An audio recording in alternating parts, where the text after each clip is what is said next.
A.Z. McElroy, when he was a football coach at Lincoln High School in Port Arthur, occasionally visited the coaches at Thomas Jefferson High on the city's east side. Lincoln was an all-black school on the west side. Thomas Jefferson then was lily white. Mr. McElroy was first surprised, then progressively saddened and frustrated because of the harsh and conspicuous differences in the availability of equipment and uniforms between the two schools. The Yellow Jackets had dozens of pairs of football shoes. The Bumblebees didn't have enough for all their players. Not only did each TJ player have a custom helmet, there were extra football bonnets in case one was damaged. Black gritters leaving the field of action were forced to pass along helmets to their teammates entering the game. Thomas Jefferson's gleaming facilities were complete with washers and dryers to keep uniforms, socks, shirts, athletic supporters, and towels clean for daily changes. Lincoln's dirty togs were transported by coaches once a week to a coin laundry, whether they needed washing or not. Players wore the same practice uniforms all week. McElroy would not accept the injustices, and he said so, loudly. Early on, this Port Arthur native was branded a troublemaker. So was Christ, you will recall. Not long afterwards, Coach McElroy was informed the Port Arthur Independent School District could survive quite nicely without his services. Thank you. He soon was in search of another career. Fortunately for him and countless others, Mr. McElroy turned to the insurance industry, in which he excelled. As he established himself in private business, Mr. McElroy utilized his time, money, energy, and talent in attempts to correct the ills of racism, unequal educational opportunities, prejudices, and, as important as all the rest, the elimination of apathy. Mr. McElroy plunged with sustained commitment into those objectives. He didn't attempt to change embedded attitudes along racial lines. He calculated that his strategy should emphasize equal opportunities in education and thus preparation for economic and workplace opportunities for all students. Mr. McElroy correctly determined that if a different code existed in the quality and quantity of equipment provided athletes, then surely there must exist divergent standards regulating the purchase of the educational tools for students, tools such as microscopes, books, and supplies, and typewriters. From what station could he be most effective, he pondered. His answer? A seat on the Port Arthur School Board, a position not routinely designed to accommodate men and women of color. The Wiley College graduate tossed his hat into the political arena where many expected the uppity black to do his fighting for equality in the open, which would pale the death tone.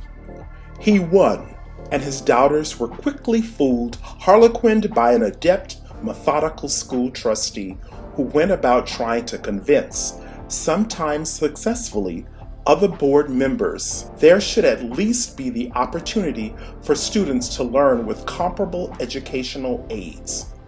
How in the world, he coaxed fellow trustees, could a school district as wealthy and powerful as Port Arthur's was in the 1960s justify one athletic team wearing crisp, clean uniforms each day and another not? Mr. McElroy obtained his first victory, albeit minuscule when compared to later ones. Lincoln High's athletic program got a washing machine.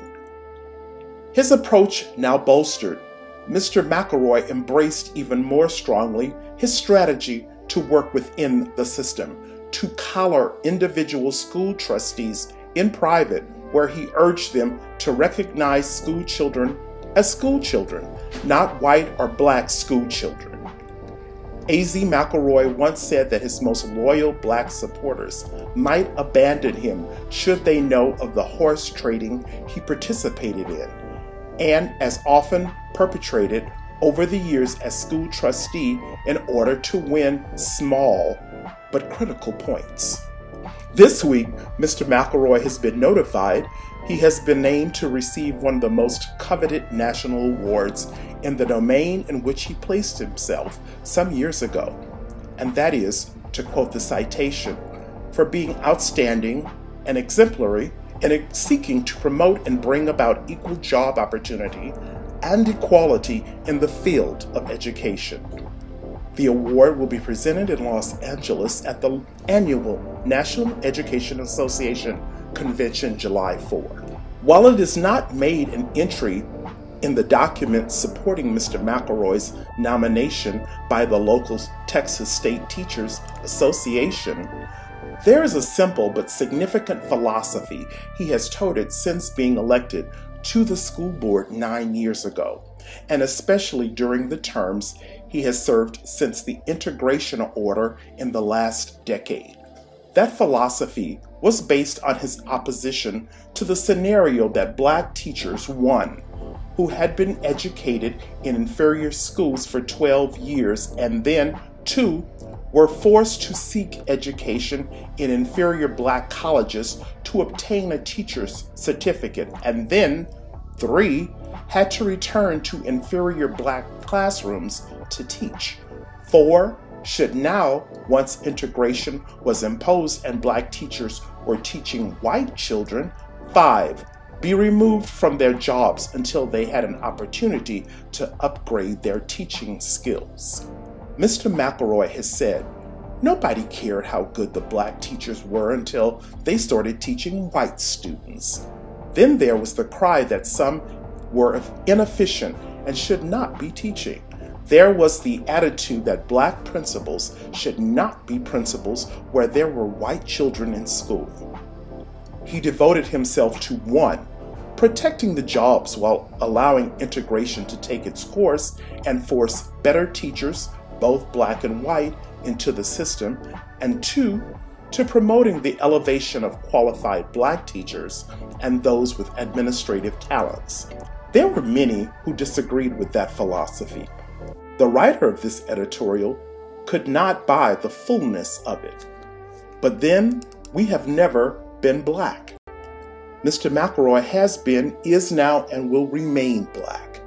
His bold but effective approach to black employment in education has achieved what he wanted most, equal opportunity. Extremely qualified blacks now employed in high positions within the Port Arthur School District serve as his legacy.